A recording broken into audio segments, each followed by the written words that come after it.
Hallelujah.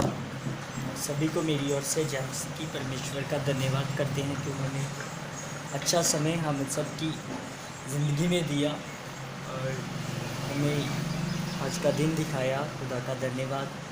Hallelujah. आइए हम परमेश्वर के वचन में से कुछ सीखने की कोशिश करते हैं, कुछ सीखते हैं कि परमेश्वर ने हमें बहुत कुछ अपने वचन के द्वारा सिखाया है। हमें सिखाया है कि हमें ज़िंदगी कैसे जीना चाहिए। हमें सिखाया है कि हमें दुनिया में रहने के लिए अपना पहरावा और अपना नेचर और अपना स्वभाव जो है वो कैसा रखना चाहिए। और अगर हम अच्छा स्वभाव और अच्छा नेचर रखते हैं तो परमेश्वर की योजनाओं को हम पूरा करते हैं। जैसे कि लिखा है, जैसा पेड़ वैसा फल। और अगर हम परमेश्वर के लिए अच्छे हैं तो परमेश्वर हमें अच्छे फल लाएं। हालेलुया। आइए हम देखेंगे बाइबल में से लिखा है, परमेश्वर ने आदम और हवा की रचना की। परमेश्वर ने आदम और हवा को बनाया और बनाने के बाद उसने उन्हें अदन की वाटिका में रखा। हालेलुया। यहाँ तक हम सब ने ये स्टोरी तो सभी जानते हैं ना, सबको पता है, सब लोग पढ़ते हैं। तो धन्यवाद परमेश्वर का कि सब लोग वचन को पढ़ते हैं। परमेश्वर आप सभी को आशीष दें। लिखा, जब परमेश्वर ने आदम और हवा को बनाया और उन्हें अदन की वाटिका में रखा। ठीक है। और उस वक्त जब उनको बनाया तो परमेश्वर ने उनके लिए एक चीज़, एक ऐसा कुछ था जो उनके लिए नहीं बनाया था, वो बाद में परमेश्वर को बनाना पड़ा। जानते हैं वो क्या है? वो थे वस्त्र जो परमेश्वर ने उनके लिए बाद में बनाए। अब सोचिए, परमेश्वर ने आदम और हवा को बनाकर अदन की वाटिका में रखा और लिखा है परमेश्वर उनसे मिलने के लिए अदन की वाटिका में आते थे। और परमेश्वर को पता है कि भाई ये नंगे हैं, लेकिन उन दोनों को नहीं पता कि वो नंगे हैं। ठीक है। अब परमेश्वर को जब पता था तो परमेश्वर ने भी उनको नहीं कहा कि तुम लोग नंगे हो, तुम्हें अगर तुम लोग फल खाओगे तो तुम्हें ये पता चल जाएगा कि पाप क्या होता है। ठीक है। और तुम्हें ये पता चल जाएगा कि तुम लोग वस्त्रहीन हो और तुम्हें वस्त्र पहनने की ज़रूरत है। ऐसा कुछ नहीं लिखा है बाइबल में, क्योंकि परमेश्वर इंसान को बिना वस्त्र के इस पृथ्वी पर भेजते हैं, सबको पता है। और इस पृथ्वी से लेकर जाने के बाद भी परमेश्वर उन्हें बिना वस्त्र के ही लेकर जाते हैं। इसका मतलब कि जिस परमेश्वर ने हमें बनाया वो हमें जैसा बनाते हैं अच्छा बनाया था। और जो हमारा नंगा तन है वो दुनिया के लिए ढकना ज़रूरी है। परमेश्वर के लिए ढकते हैं या नहीं ढकते, ये हम बाइबल में से देखेंगे। और परमेश्वर ने उनका तन क्यों ढका, अब उसके आगे लिखा है, परमेश्वर ने जब उन्हें अदन की वाटिका में रखा उन दोनों को, तो उन दोनों को एक हुक्म मिला कि भैया आप लोगों को सब फल खाने हैं, लेकिन एक फल है जो आपको नहीं खाना है। ठीक है। और अगर आप वो फल खाओगे तो आप मर जाओगे। ये नहीं लिखा कि अगर आप फल खाओगे तो आपको पता चल जाएगा कि आप नंगे हो। अब सोचिए, वो उस वक्त परमेश्वर से शर्म फील नहीं कर रहे थे। उनको नहीं पता था कि हम लोग नंगे हैं। और परमेश्वर एवरीडे उनके साथ संगति के लिए आ रहे हैं और परमेश्वर उनसे बातें कर रहे हैं, परमेश्वर उनसे घुल मिल कर रह रहे हैं, परमेश्वर उनसे चल के बातें कर रहे हैं। जैसे कोई चलते चलते बातें करते हैं, बैठ कर हो सकता है वो बैठ कर बातें करते हों, हो सकता है वो चल कर बातें करते हों। लेकिन एक बार भी आदम ने ये नहीं कहा कि परमेश्वर मैं नंगा हूँ, प्लीज़ मुझे कपड़े पहन लेने दे, फिर मैं तेरे से बात करूँगा। लेकिन जब उन्होंने फल खाया तब ये मुद्दा खड़ा हो गया कि भाई परमेश्वर हम वस्त्रहीन हैं। ठीक है। फिर परमेश्वर ने उन्हें पूछा, आपको किसने बताया कि आप वस्त्रहीन हैं? तो आदम ने बोला, जो जो स्त्री आपने मुझे दी थी उन्होंने मुझे फल खाने के लिए दिया। ठीक है, अब बात ये है कि जब उन्होंने फल खाया तब उनको पता चला कि वो वस्त्रहीन है। इसका मतलब कि उन्होंने पाप किया, वो परमेश्वर की जो आज्ञा थी उनको उसने तोड़ा। कभी कभी हमारी लाइफ में भी ऐसा होता है, अगर हमें पूरी बाइबल के बारे में भी पता है, हम बाइबल एवरीडे पढ़ते हैं, पाप के बारे में नॉलेज भी है, फिर भी अगर हम पाप करते हैं तो हम परमेश्वर की आज्ञाओं को तोड़ते हैं। सोचिए, परमेश्वर का वचन आदम के पास था, लेकिन आदम परमेश्वर के वचन के ऊपर दृढ़ नहीं रह सके। ठीक है, और अगर हमारे पास वचन है और वचन हम एवरीडे सुनते हैं, एवरीडे पढ़ते हैं, एवरीडे चर्च जाते हैं, तो हमें परमेश्वर के हुक्मों को मानना चाहिए। अगर हम आदम की तरह उनके हुक्मों को नहीं मानते तो हम फील करेंगे कि हम पाप में हैं, हमारा तन पापी है, हमसे पाप हो रहे हैं।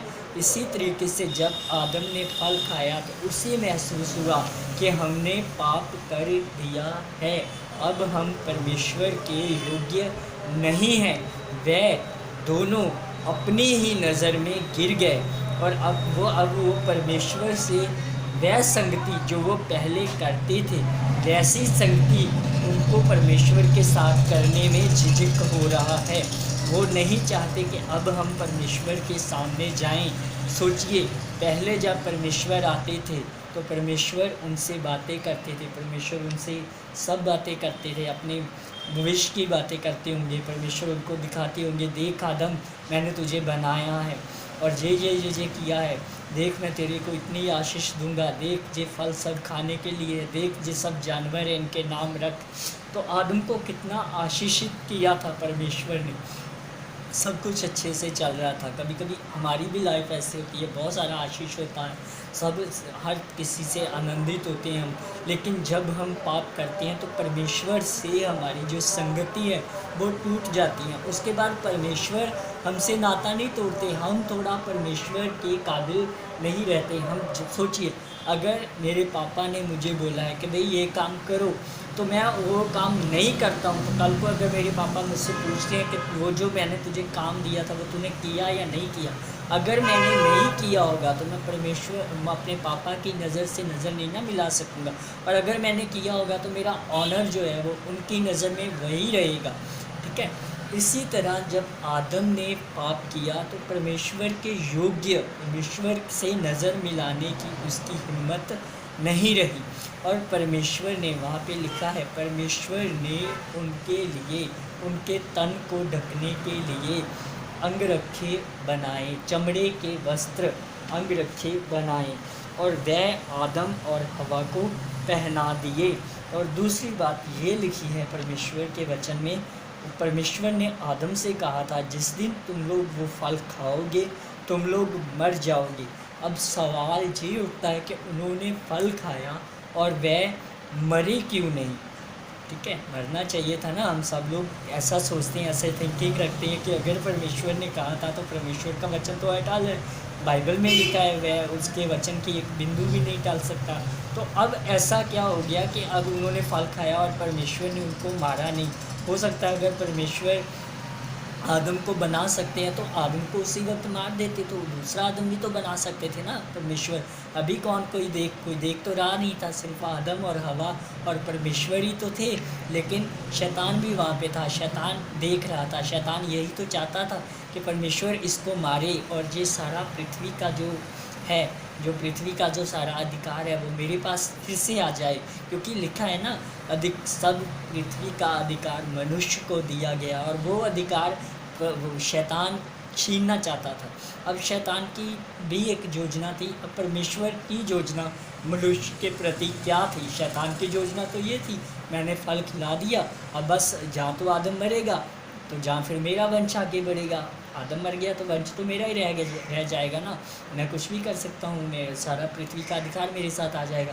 लेकिन जब परमेश्वर धरती पृथ्वी पर आए तो परमेश्वर ने अपनी योजना, अपने माइंड में क्या सोची, वो अब आपको थोड़ा शेयर करके बताते हैं। परमेश्वर ने जब उनको चमड़े के वस्त्र पहनाए तो आप सोचिए वह चमड़े के वस्त्र कहाँ से आए। ठीक है, वहाँ पे हो सकता है परमेश्वर ने एक बलि, एक बकरे को लिया हो, एक मेढ़े को लिया हो, उसको काटा और उसका जो उसके जो चमड़ा था वो उतार के अब आदम और हवा को पहना दिया। अब जो मृत्यु की बात परमेश्वर ने कही थी कि जिस दिन तू फल खाएगा उसी दिन मरेगा, अब उसको उसी दिन मरना तो था, लेकिन क्या हुआ, मारना किसने था? परमेश्वर ने। अब परमेश्वर ने किसी और को मार दिया। वो कौन था? वह एक बलि थी, वह एक मेढ़ा था, वह एक बकरा था, जिसको वह मृत्यु जो आदम को होने आने वाली थी, वह मृत्यु किसी और ने अपने ऊपर ले ली। वो थे एक जानवर, एक मेढ़ा, एक बकरा, जिसने आदम की मृत्यु अपने ऊपर ली और आदम को ग्रेस पीरियड दिया कि भाई देख मरेगा तो तू है, लेकिन ऑन द स्पॉट जो मरना था, ऑन द स्पॉट जो तेरी मृत्यु आनी थी, वो तेरी मृत्यु अब किसी और ने ले ली। आप पूरी बाइबल को पढ़ लो, बाइबल में लिखा है जब याजक किसी के लिए प्रे करते थे तो वो आदमी जिसने पाप किया होता था वो एक मेढ़े को लाता था, वह एक बकरे को परमेश्वर के दरबार में लाते थे, परमेश्वर के मंदिर में लाते थे, और वह अपना हाथ उसके ऊपर रखता था, उस बलि के ऊपर रखता था, और याजक उसके लिए प्रे करता था, और जितने उस आदमी ने पाप किए वो सारे पाप उस मेढ़े के ऊपर आ जाते थे, और फिर याजक उस मेढ़े को काटता था और उसकी बलि परमेश्वर के लिए दी जाती थी। अब साबित ये होता है कि उस वक्त वो बाद में परमेश्वर ने वो कूच की उत्पत्ति, कूच और निर्गमन, ऐसे निर्गमन की किताब में परमेश्वर ने ये बात दिखाई कि आदमी के जो पाप होते हैं वो एक मेढ़े के ऊपर आते हैं और मेढ़ा किसी के लिए काटा जाता है। ठीक है, और ये रीत चली उस इसराइली लोगों के बीच में कि हम अपने अगर हम पाप करेंगे तो हमारे पाप एक मेढ़े के ऊपर आएंगे और मेढ़े को याजक काट के हमारे पापों के लिए क्षमा मांगेगा, ताकि हमें एक ग्रेस पीरियड मिल जाए, हमें ज़िंदगी जीने के लिए थोड़ा और समय मिल जाए। इसी तरह परमेश्वर ने उस वक्त जब मृत्यु की बात हुई तो परमेश्वर ने कहा मृत्यु तो है, लेकिन अब तेरे लिए थोड़ा ग्रेस पीरियड है, लेकिन तेरी मृत्यु इस मेढ़े ने उठा ली। इसी तरह हमारा जीवन भी है। जब हम लोग पाप करते हैं तो परमेश्वर को गुस्सा आता है। परमेश्वर ने पहले ही इस बाइबल में लिखा हुआ कि अगर कोई इंसान पाप करेगा तो पाप की मजदूरी मृत्यु है। और हम लोग भी पाप करते हैं, एवरीडे करते हैं, लेकिन हमें मृत्यु होती क्यों नहीं है? क्योंकि हमारे लिए भी एक ग्रेस पीरियड है जो अब चल रहा है। क्यों चल रहा है? क्योंकि जो हमारे पाप थे, जो हम पाप कर रहे हैं, पता है ना, कर रहे हैं, सबको पता है हम लोग पाप करते हैं। कैसे कैसे पाप है, अगर मैं शो अप करूँगा तो आप लोग बोलोगे आप क्यों ऐसे शो अप कर रहे हो। ठीक है, इसलिए हम लोग शो अप नहीं करते, क्योंकि परमेश्वर के वचन में लिखा है आपके पाप ढाँप लिए जाएंगे, वो उनको ढक देगा। ठीक है, इसलिए परमेश्वर ने आपके पापों को ज़ाहिर नहीं कर रहे हैं। परमेश्वर आप क्या चाहती हो? आप हमारे पाप जब ज़ाहिर हों तभी हम माने कि हम पापी हैं। सोचिए, एक इंसान है, उसके पास एंड्रॉयड फ़ोन्स हैं, और एंड्रॉयड फ़ोन्स के पास उसके पास इंटरनेट भी है, और इंटरनेट के थ्रू वो कैसे कैसे पाप करते हैं आप सभी को पता है। आज किसी यंग मैन बंदे का फ़ोन ले लो, आज किसी का भी फ़ोन चेक करो, उसको इतने सारे पासवर्ड लगे होंगे, ऐसा लगता है कि जैसे सारी ISI की जो फाइलें हैं वो सारी उन्हीं के फ़ोन में हैं, इसलिए उन्होंने इतने सारे पासवर्ड लगाए हुए हैं। लेकिन रियलिटी जो है वो अब सबको पता है कि उनके फ़ोन में कैसी कैसी वस्तुएं हैं, कैसी कैसी चीज़ें हैं जिनके लिए उन्होंने अपने फ़ोन को लॉक लगाया हुआ है। इतने सारे लॉक लगाए हुए हैं कि मेरी सच्चाई किसी को पता ना चल जाए। अगर आप चाहते हो कि आपकी सच्चाई इसी तरह बनी रहे, बहुत सारे कमेंट्स भी आते हैं आजकल तो टिकटॉक का ज़माना है। टिकटॉक पर एक वीडियो भी आया था कि भैया एक आदमी परमेश्वर के आगे प्रे करता है कि परमेश्वर मुझे मरने से पहले प्लीज़ 5 मिनट पहले बता देना। क्यों? क्योंकि मेरे को अपना फ़ोन रीसेट करना है, कहीं ऐसा ना हो मरने के बाद मेरा फ़ोन मेरे घर वालों को मिल जाए और वो चेक करके बोले आदमी तो ऐसा नहीं था जैसे इसके फ़ोन में वस्तुएँ हैं, ये ऐसा लगता तो नहीं था। ठीक है, इसलिए परमेश्वर हमारे पापों को ढाँपने के लिए वह पाप जो हम एवरी अपने देखने से, बोलने से, अपने खून के द्वारा, अपने कई चीज़ों के द्वारा हम लोग पाप करते हैं। उन पापों को ढकने के लिए परमेश्वर ने एक बलि का इंतज़ाम किया था। सोचिए, जब आदम और हवा ने फल खाया, आदम और हवा ने फल खाने के बाद उनके ऊपर एक मृत्यु आनी थी, लेकिन वो मृत्यु एक बकरी, एक बलि के ऊपर आया, ठीक है। और वो बलि परमेश्वर से पूछ सकती थी ना कि परमेश्वर, मैंने तो पाप नहीं किया ना, आप मुझे क्यों मार रहे हो। लेकिन परमेश्वर की योजना ये थी, परमेश्वर मत्ती की किताब में प्रभु यीशु मसीह कहते हो, आप बहुत सारी गिलहरियों से उत्तम हो। मनुष्य जो है वो बहुत सारे जानवरों से उत्तम है। अब परमेश्वर ने जानवर को मारा तो परमेश्वर ने कहा चलो कोई बात नहीं, लेकिन एक समय आएगा जब मेरा पुत्र जो बिल्कुल निर्दोष, जिसने कभी कोई पाप नहीं किया होगा, वह इस मनुष्य जाति के लिए, इस मनुष्य जाति के पापों को, सारे पापों को अपने ऊपर ले लेगा। और अपने ऊपर लेने के बाद वो एक सलीब पर अपनी जान देगा। और वो जान देने का अर्थ था एक वो बलि जो आदम के टाइम पे परमेश्वर ने ली थी, एक निर्दोष बच्चे की, वही अब बलि परमेश्वर ने अपने बेटे की, जिसको प्रभु यीशु मसीह का नाम दिया, उसका नाम प्रभु यीशु मसीह है। और परमेश्वर ने अपने निर्दोष बेटे की बलि को स्वीकार किया, क्योंकि हम लोग तो पापी थे ना, हम तो बलि देते भी थे। अगर एक व्यक्ति, इस्राएली व्यक्ति, अगर आज हर साल उसे एक पाप बलि देना पड़ता था, हर महीने उसको पाप बलि देना पड़ता था, हर दिन उसको पाप बलि देना पड़ता था। इसका मतलब कि वो हर वक्त, हर डे, हर मिनट में, एक मिनट के बाद वो हो सकता है पाप करता हो। और पाप करने के बावजूद अय्यूब के बारे में लिखा गया, अय्यूब सुबह भी अपने बच्चों के लिए बलि देते थे और शाम को भी बलि देते थे। इसका मतलब कि इंसान सुबह से लेकर शाम तक पाप ही पाप करता है। और बाइबल में भी लिखा है, उत्पत्ति की किताब में लिखा है कि परमेश्वर ने देखा कि इंसान